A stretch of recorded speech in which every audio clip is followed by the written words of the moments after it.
because this is not gonna get that one. We already know everything in that one. We know yeah, everything. you'll hit a lot in that, but that one. Cool. Yeah. Okay.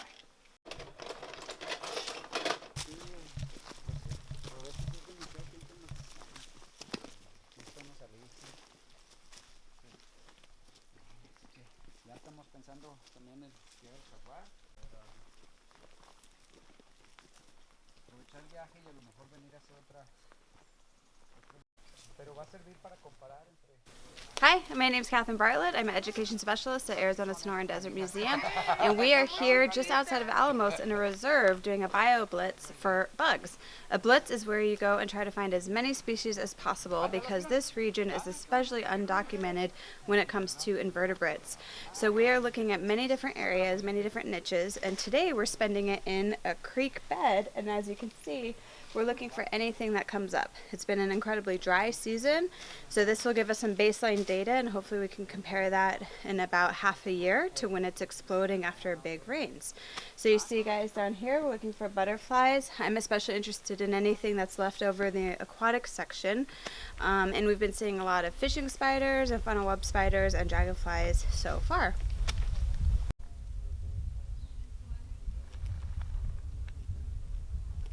So right here, Oh my gosh! is a type of aquatic insect that makes its own home. So it ensconces itself in whatever debris is around. It's one way you can tell what species they are, is how they build their home, but they're always carrying it around with them. Wow. It's like an aquatic tortoise. Yeah, But they're also a really important part of the ecosystem. Very cool. Se ponen encima así. And if you like to eat fish, they're just as important. You get down low into this food web. That's what you're seeing. I am sifting for aquatic invertebrates. And what I'm doing is taking something nice and sturdy like this, going across the bottom, sifting,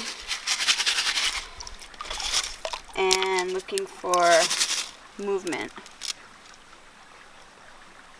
That is hopping around.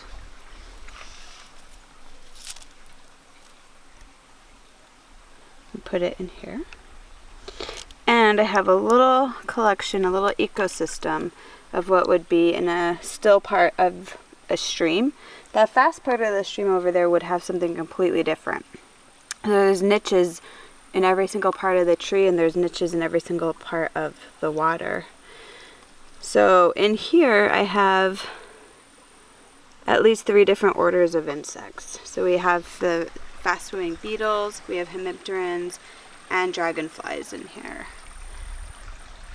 What people don't realize sometimes is that just like butterflies and beetles that start off with grubs and then they have their pupa and then you see their adult, people know the adult phase, but not a lot of people are as familiar with the baby phase.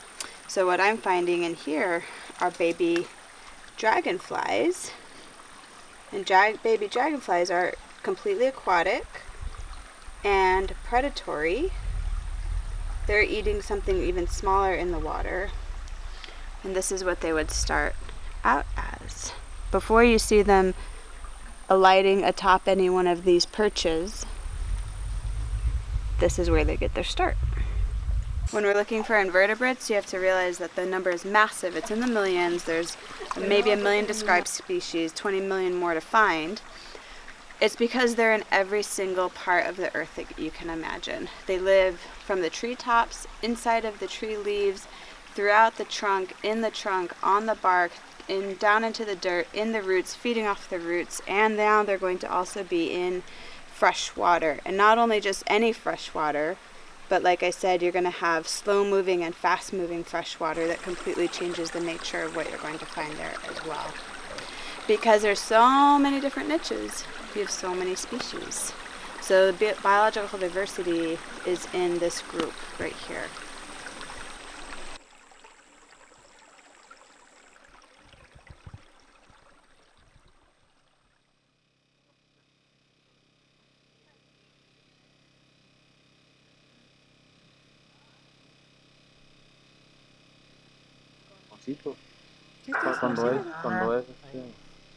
Is this carnivorous?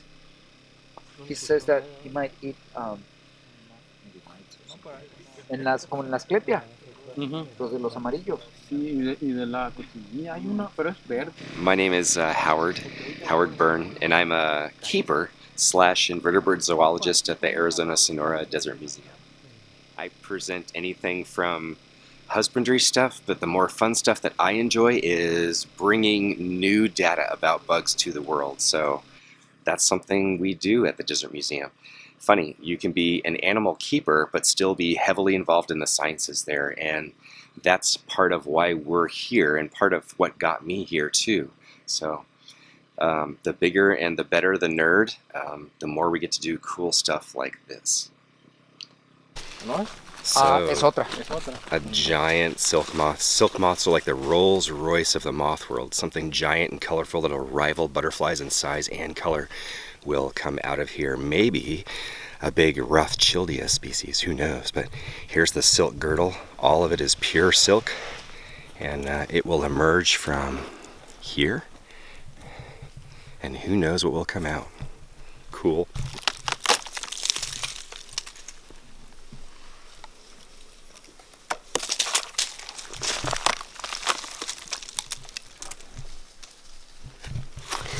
Well, you could tell that this was termites. Well, only because there's a ton of structural damage, but also because these teeny tiny little dots are all over the place, is woody frass. And that's what termites would leave behind.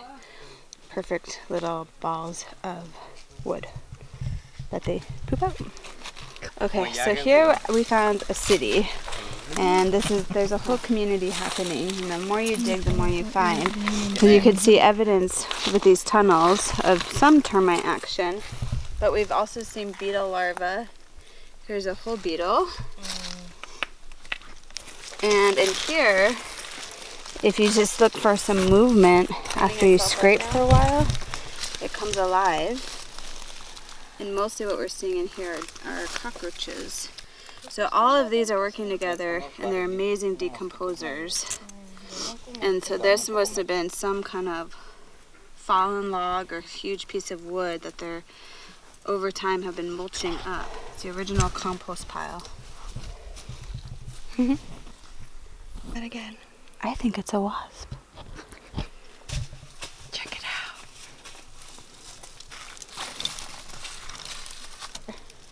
Usually you can get them to come out if you Yeah, throw I figured something. that's what you were doing, yeah.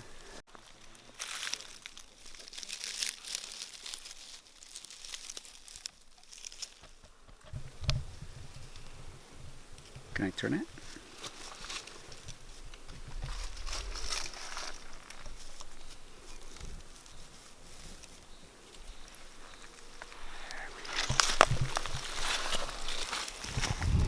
Yeah, Leptodes marina male.